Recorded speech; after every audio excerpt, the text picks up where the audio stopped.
తెలియజేసుకుంటా ఉన్నామండి.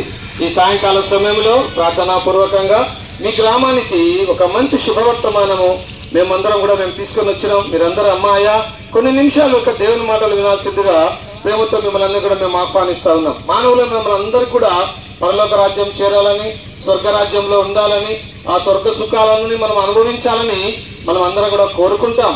దేవుడు కూడా మానవుని ఎందుకు సృష్టించాడు అంటే తన మహిమ నిమిత్తము దేవుడు మానవుని సృష్టించాడు. అయితే మానవుడు పాపం చేయడం బట్టి దేవుని ఉగ్రతకు పాత్రుడైపోయినాడు. మానవుడు పాపం చేయడం బట్టి దేవునికి దూరం అయిపోయినాడు. పరలోక రాజ్యానికి వారసులు కాకుండా పోతా ఉన్నాడు.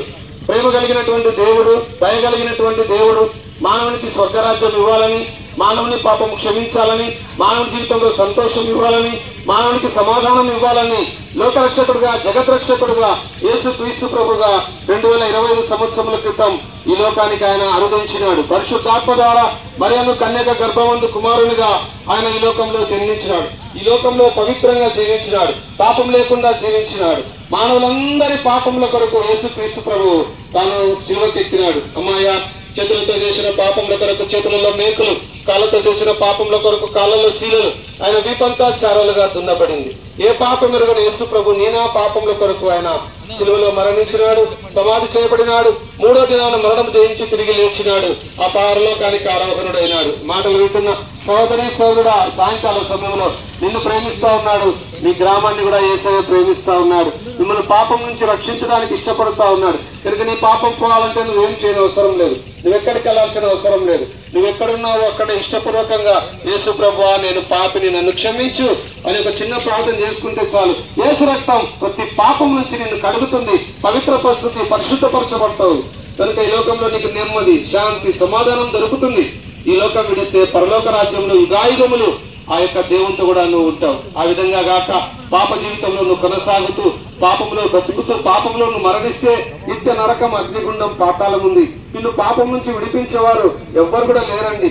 ఈ లోకంలో నువ్వు ఏదైనా తప్పు చేస్తే నిన్ను తప్పించవచ్చు, కానీ నువ్వు పాపం చేసి ఈ లోకం విడిస్తే ఆ నరకం నుంచి నిన్ను తప్పించేవారు ఈ లోక చరిత్రలో ఎవరు కూడా లేరు. కనుక ఈ అంత్య దినాలు, అపాయకరమైన దినాలు, దుర్దినాలు, భయంకరమైనటువంటి ఈ దినాలలో నువ్వు పాప క్షమాపణ పొందాలని, పరలోక రాజ్యానికి వారసులు కావాలని యేసు ప్రభుల వారు నిన్ను పిలుస్తా ఉన్నాడు.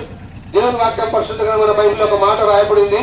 ఒకటి సర్వలోకమును సంపాదించుకొని తన ప్రాణమును పోగొట్టుకుని నరకంలో ప్రవేశించడం వానికి ఏమి ప్రయోజనం? అమ్మా అయ్యా, ఈ లోకంలో అన్ని సంపాదించుకున్నావు, పేరు పట్టుకుని సంపాదించుకున్నావు, ఆకులు సంపాదించుకున్నావు, అన్ని సంపాదించుకున్నావు. అయితే నీ పాపములకు క్షమాపణ పొందకుండా ఈ లోకం విడిస్తే నువ్వు ఎంతటి వాడవైనా సరే నరకం నీకు తప్పదు. కనుక ఈ మాటలు తెలియజేయడానికి ఈ మధ్య మేము వచ్చినాం. యేసుప్రభుల వారి గురించి మీకు ఇంకా ఎక్కువగా తెలుసుకోవాలని ఆశ ఉంటే ఇక్కడ ప్రొద్దుటూరు గాంధీ ఉద్యోగంలో బేతనే ప్రార్థన మందిరం ఉంది, అక్కడికి మీరు ఎప్పుడైనా రావచ్చు. దేవుని వాక్యం మీరు వినొచ్చు. మా సోదరులు చిన్న చిన్న కరపత్రాలు, పుస్తకాలు తీసుకొని వస్తున్నారు, వాటిని తీసుకురండి, చదవండి, సత్యాన్ని గ్రహించండి. మీ అందరి కొరకు మేము ఇప్పుడు ప్రార్థన చేస్తాం.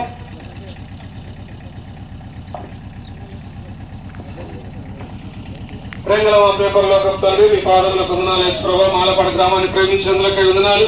ఇక శుభవర్తమానం వినిపింపచేసినందులకై వందనాలు. మానవుని పరలోక రాజ్యం చేర్చడానికి లోకానికి దిగి వచ్చారు, శిలువలో ప్రాణం పెట్టి తిరిగి లేచినారు. ఈ సత్యం ఇక్కడున్న ప్రజలందరూ విన్నారు. యేసు ప్రభువా, అయిన వాళ్ళు మీ కార్యం చేయం దేవా, మీ చిత్తంలో మీ ఏర్పాట్లోని వారిని రక్షించుకున్నాం ప్రభావ. ముందుకు వెళ్తున్నాం. మీ ఆత్మాభిషేకం గురించి నడిపించి మీరు మహిమ పొందవలసిందిగా యేసు ప్రభు నామమున ప్రార్థిస్తున్నాం మా తండ్రి. ఆమేన్.